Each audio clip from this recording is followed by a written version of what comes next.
बहनों और भाइयों, 15 करोड़ लोग उत्तर प्रदेश में फ्री में राशन का लाभ प्राप्त कर रहे हैं। आज जो ये सुविधा मिल रही है, क्या 17 के पहले संभव था? 17 के पहले गरीब का राशन समाजवादी पार्टी के गुंडे हजम कर जाते थे। किसी गरीब को राशन नहीं मिलता था। किसी भी जिले का जो जितना बड़ा माफिया था, जितना बड़ा गुंडा था, वह समाजवादी पार्टी का शागिर्द था, उनका पदाधिकारी था।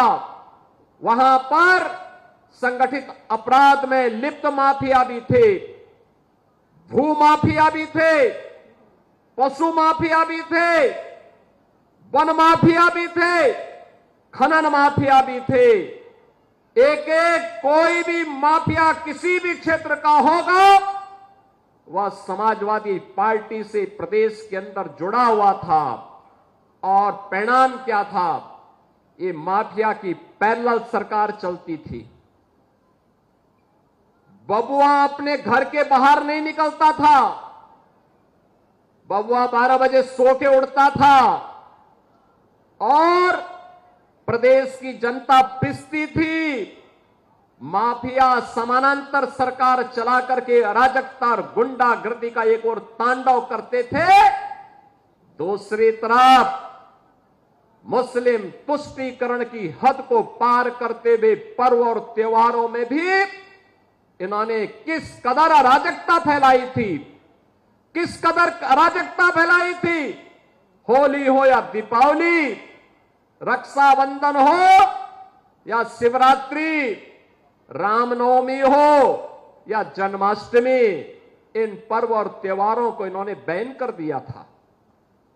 यहां तक कि जन्माष्टमी के आयोजन को थाना, पुलिस लाइन और जेलों में इन्होंने रोक लगा दी थी। कहा जन्माष्टमी में भजन मत गाओ, थानों में नहीं होने चाहिए। आयोजनों को इन्होंने रोकने का काम किया था, क्योंकि हरे रामा हरे कृष्णा की धुन कुछ लोगों को पसंद नहीं थी, इसलिए समाजवादी पार्टी इसको बैन करती थी।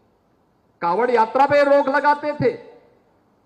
और किस कदर की अराजकता थी। दुर्गा पूजा में अयोध्या का दंगा किसने नहीं देखा? देवकाली मंदिर में कैसे मूर्ति चोरी हो गई थी समाजवादी पार्टी की सरकार में। मुझे गोरखपुर से आना पड़ा था, मैं सांसद था, मुझे आंदोलन करने के लिए यहां अयोध्या आना पड़ा था। बहनों और भाइयों, एक तरफ ये अराजकता, एक गुंडागर्दी चरम पर।